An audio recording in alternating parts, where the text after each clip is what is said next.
Hi guys, today I wanted to do my menu planning video for you and kind of show you how I'm going about making a grand menu plan. I hope to have over 100 menus by the time I'm finished. So let's just start with what I do first. Is I got this pad of paper and I made titles, ground beef, steaks, roasted beef, breakfast, side dishes.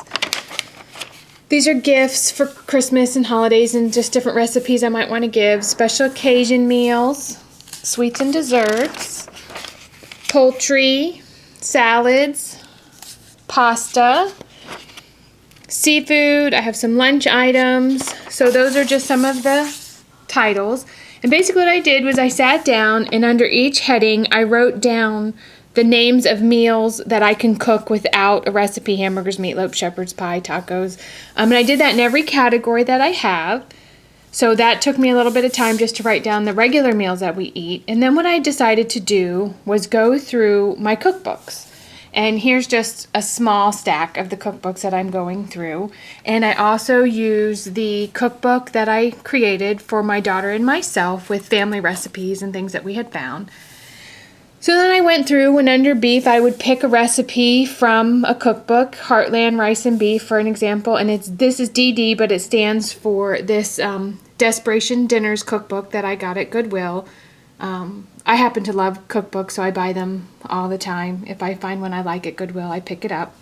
So here we go. It's Desperation Dinners, and it's page 58. So now I know exactly where to go to find that recipe. So I'm going to continue to go through my cookbooks and write down different meals. And I have a feeling, this is going to take a while. And I'm not doing it all at one sitting. I'm really taking my time, and I maybe go through one or two cookbooks a day and write down the different things that I like. So don't try and do this all at one sitting because you'll make yourself crazy. You can try and do as much as you can over one day. So after I made my list, I got 4x6 white index cards, and this one says Maine beef roast, and I write down what I want to cook, which is eye of round roast, my sides, potatoes, and carrots. Now the eye of round roast is from a cookbook, Foods That Say Welcome, on page 113, and I made sure I included that on the card. And then down here I write down any ingredients that I don't normally carry, in my pantry that I may need to pick up, and this is a cream of chicken soup and dry onion soup mix. So then I have this card. So now these are my cards for this week. I have several. And what's good about putting what it is, beef, chicken, you can kind of choose how many chicken meals, how many beef meals, how many vegetarian meals, pasta, however you want, so you can kind of spread that out over the week. So here's just some of my cards that these are this week's meals that I've written down.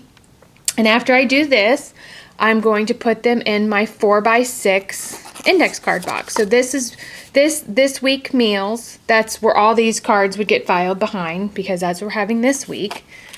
And then I have a slow cooker heading, Maine beef and steaks. I have a ground beef. I have chicken. I have seafood.